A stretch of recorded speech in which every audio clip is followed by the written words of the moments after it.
नमस्कार, मैं doctor Santosh Kumar, joint forum of medical laboratory technology JFMLT India national association से एक महत्वपूर्ण विषय जो कि जॉब से संबंधित है और स्पेशली जो बीएससी एमएलटी किए हुए साथी हैं उनसे संबंधित है।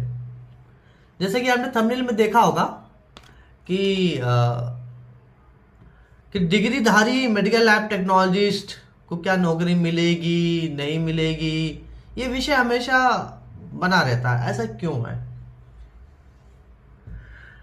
अब ये इंफॉर्मेशन जो है उत्तराखंड से है। जो भी साथी मेरे इस वीडियो को देख पा रहे होंगे, प्लीज चैनल को सब्सक्राइब कीजिएगा, लाइक कीजिए, बेल आइकन को दबाना बिल्कुल ना भूलें और शेयर कीजिए क्योंकि ये जॉब से संबंधित है।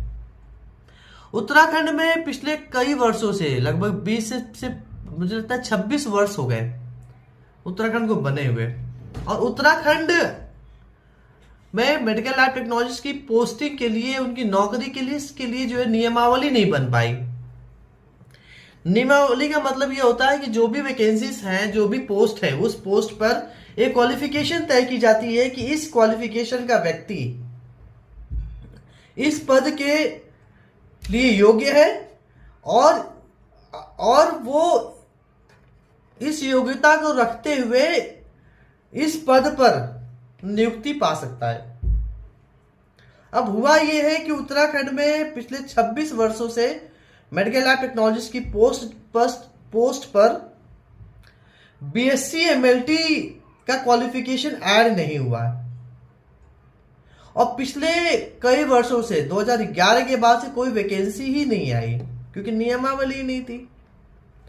और जो लोग पिछले 26 वर्ष पूर्व जिन्होंने 25 वर्ष पूर्व जिन्होंने बीएससी एमएलटी किया था, अभी तक अपने स्टेट में वो नौकरी पर आवेदन तक नहीं कर पाए हैं क्योंकि नियमावली नहीं बनी, रेगुलेशन नहीं बने, रूल्स नहीं बने हुए।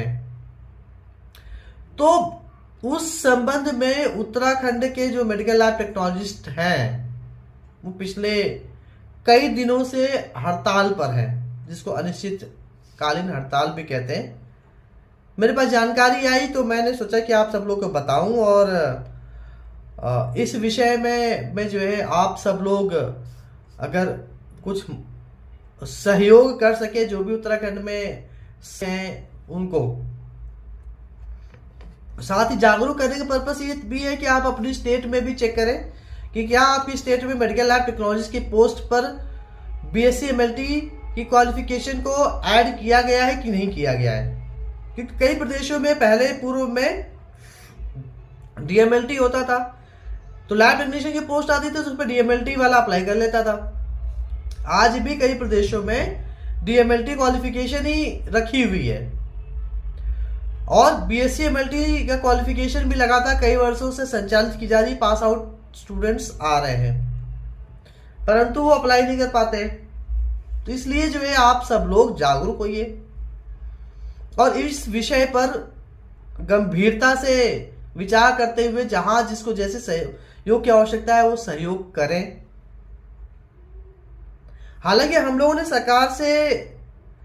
भारत सरकार से कई बार आग्रह किया कि क्वालिफिकेशन के हिसाब से पोस्ट का क्रिएशन होना चाहिए, तो सरकार उस पर काम कर रही है और सरकार ने काम भी किया, परंतु राज्य सरकारें अभी तक उस स्ट्रक्चर को अपने स्टेट में लागू नहीं किए हैं। और लागू नहीं होने का कारण ये है कि कहीं ना कहीं जो इस प्रोफेशन के लोग हैं, जो मेडिकल लैब टेक्नोलॉजिस्ट हैं, मेडिकल लैब प्रोफेशनल्स हैं, वो सरकार तक नहीं जाते हैं, नहीं बात पहुंचाते हैं कि इस तरीके की जो रूल्स रेगुलेशन भारत सरकार के द्वारा बनाया गया उसको राज्य सरकार में लागू किया जाए।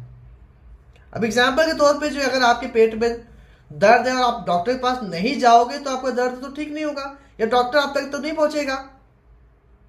तो इसलिए जो है आप सब लोग के लिए जरूरी है। अब समस्या ये है कि आप किस माध्यम से जाएं, तो उसका माध्यम होता है एसोसिएशन।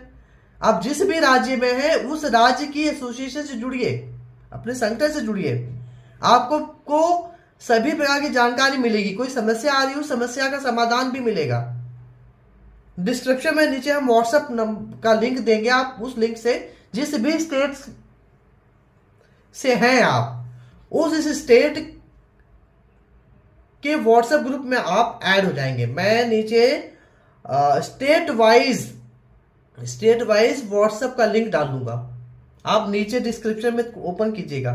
और प्लीज शेयर कीजिए ज्यादा से ज्यादा लोगों तक, और सहयोग कीजिए उत्तराखंड के मेडिकल लैब टेक्नोलॉजिस्ट का, जो आज मुझे लगता है कि 9वां या 10वां दिन है